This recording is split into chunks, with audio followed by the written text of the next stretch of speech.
Friends,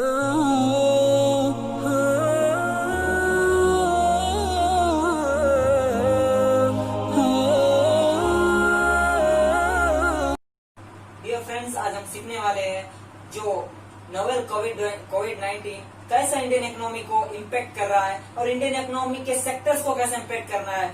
जब तुम देखते हो तो इंडियन इकोनॉमी के जो सेक्टर्स हैं, जो मेन सेक्टर जो 3 है, जो पहला वाला प्राइमरी सेक्टर जो एग्रीकल्चर सेक्टर से माना जाता है, और सेकंड वाला जो सेकेंडरी सेक्टर है वो माना जाता है इंडस्ट्रियल सेक्टर से, जो ठहरी सेक्टर तीनों है वो माना जाता है सर्विस सेक्टर से। ये सेक्टर्स को कैसा मार दे रहा है कोविड 19, अब इसके दौरान हम देखने वाले हैं। माय डियर फ्रेंड्स, प्लस मैं आपको समझाना चाहता हूँ ये नोवेल कोविड 19 क्या है। ये एक ऐसा वायरस है, ये पूरी दुनिया में सारे दुनिया के लोगों के ऊपर बहुत सारे कंट्रीज में इम्पैक्ट हो चुका है। आप इसका डाटा देखते हो तो ये 50.6 से भी ज्यादा लाख लोगों को इम्पैक्ट हुआ है पूरी दुनिया के अंदर। 3.5 लाख से भी ज्यादा लोग इससे मौत भी पा चुके हैं। अब जब इंडिया का डाटा देखते हो तो 1,50,000 से भी ज्यादा लोग इससे इम्पैक्टेड होके इसके अंदर कम से कम 4,500 लोग इंडिया के अंदर ही इसके अंदर इस कोविड 19 से मौत भी पा चुके हैं। तो ये बहुत बड़ा सीरियस मैटर है, क्योंकि इसको WHO ने क्लियरली डिक्लेयर किया है। 13 जनवरी 2020 को डिक्लेयर किया है कोविड 19 एक पेंडेमिक है, एक महामारी है, जो एक रेफ्रिजरेटरी डिसीज है कि एक से एक लोगों को सांस के द्वारा पहुंच के ये लग देता है। तो ऐसे वायरस से इम्पैक्ट कैसा हो रहा है मैं आपको कहना चाहता हूँ। सबसे पहले आप देखना चाहते हो डियर फ्रेंड्स, जो फर्स्ट सेक्टर जो प्राइमरी सेक्टर है एग्रीकल्चर सेक्टर को कैसा मार पड़ रहा है। तो ये सेक्टर इंडियन इकोनॉमी में पार्ट करता है 17% ओनली, पर तुम जब देखते हो तो इसके अंदर वर्किंग फोर्स जो 53% ऑफ द पीपल्स वर्क करते हैं एग्रीकल्चर सेक्टर में। तो एक बड़ा मार हो रहा है, क्योंकि जो पीपल जब प्रोड्यूस करते हैं, जो हन हो, हम्पल हो, ना तरकारी हो, ना डेयरी प्रोडक्ट्स हो, ये क्या हो रहे हैं माय डियर फ्रेंड्स, ये रफ्त नहीं हो रहे, जो एक्सपोर्ट नहीं हो रहे दूसरों को। इससे एग्रीकल्चर पीपल्स को, रूरल पीपल्स को बहुत बड़ा मार पड़ रहा है। इससे इंडियन इकोनॉमी को बहुत बड़ा झटका पहुंचता है एक तरह से। तो अब एक तरह से आप देखते हो तो जो फार्मर्स है ये अपने खेत में खेतवाड़ी करते हैं, तो इनको बहुत अच्छे तरीके से क्रॉप्स नहीं मिल पा रहे हैं, और साथ साथ इनको मेडिसिन जो सब फैसिलिटीज मिलते थे जो अपने खेती करने के लिए, वो मेडिसिन फैसिलिटीज भी नहीं मिल रहे हैं। तो यहाँ पर इनकी खेती भी रुक रही है। ये सबसे बड़ा मार है, इसमें कोई शंका नहीं है।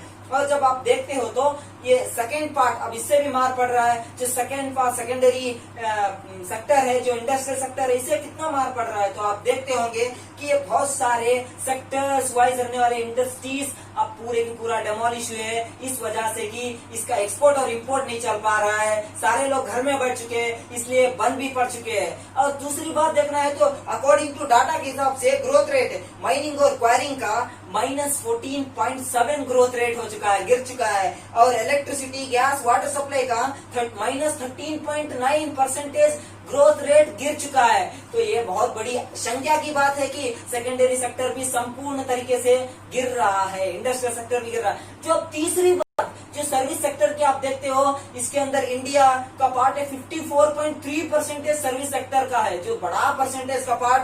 और 137.5 लाख करोड़ रुपीस इस एक सेक्टर से इंडिया को मिलते हैं। तो ऐसा सेक्टर आज स्टॉप हो चुका है। इसका वजह यही है, जो सर्विस सेक्टर, सर्विस देने वाला सेक्टर आजकल इसका सर्विस लेने वाले को नहीं है, और दूसरे कंट्रियों से इंपोर्ट और एक्सपोर्ट भी बंद हो चुका है। ये बहुत बड़ी मार है कि इससे सर्विस सेक्टर गिर चुका है। अब चंद बातों को देखना चाहते हो तो चंद जो सर्विस सेक्टर के जो पार्ट्स है उसे देखना चाहते हो, तो उसमें कहना चाह रहा हूँ पब्लिक एडमिनिस्ट्रेशन हो, डिफेंस हो, या अदर सर्विसेज, ट्रेड और ट्रांसपोर्ट और होटल्स, ये सभी सर्विस सेक्टर के अंदर आते हैं। और दीगर है और ज्यादा से ज्यादा इत्यादि है।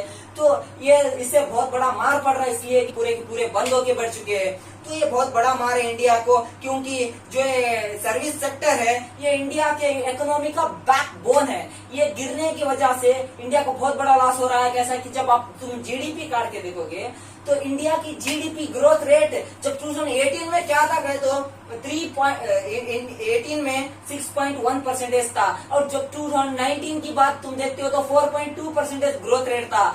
आज इंडिया का ग्रोथ रेट जो 2020 में इंडिया का ग्रोथ ग्रोथ रेट 1.9% को पहुंच चुका है। ये बहुत बड़ी मार है इंडिया को कि ग्रोथ रेट इतना उतर गया है। इसका कारण कोविड-19 है, इसमें कोई शक नहीं। और जब इंडिया की जीडीपी को देखते हो तो इंडिया की जीडीपी जो ग्रॉस डोमेस्टिक प्रोडक्ट है आज वो बदल चुकी है, जो यूएसए डॉलर 3.202 ट्रिलियन हो चुकी है, मगर बढ़ने का वेग बहुत हल्का हो चुका है। इससे इंडिया को बहुत बड़ा मार पड़ रहा है। इतने ही कारण नहीं माय डियर फ्रेंड्स, जो इंडिया की इकोनॉमी बढ़ने के लिए जो एम्प्लॉयमेंट था, एम्प्लॉयमेंट गिर के पूरे का पूरा इंडिया के अंदर रहने वाले लोगों जॉबलेस हो चुके हैं, अनएम्प्लॉयमेंट में पड़ चुके हैं, बहुत सारे फैक्ट्रीज बंद है। इससे इंडिया को बहुत मार पड़ रहा है, इसमें कोई शंका नहीं है। और साथ साथ मैं इतना कहना चाह रहा हूँ कि इससे इंडियन इकोनॉमी को मार पड़ रहा है। ये वीडियो सिर्फ इसके शॉर्ट इंफॉर्मेशन के बारे में था, और आप अगले वीडियो को देखोगे तो इसके अंदर तुम्हें पूरा डेप्थली एग्रीकल्चर सेक्टर के बारे में, पूरा डेप्थली एग्रीकल्चर सेक्टर कैसा पड़ रहा है और उसके साथ साथ उसके अंदर फार्मर्स को कितना लॉस हो रहा है और गवर्नमेंट को उससे क्या लॉस हो रहा है, इसके बारे में पूरा डेप्थ इंफॉर्मेशन अगले वीडियो में दिखाया जाएगा। हमारे चैनल को देखने के लिए बहुत बहुत शुक्रिया और हमारे चैनल को सब्सक्राइब किए। Thank you and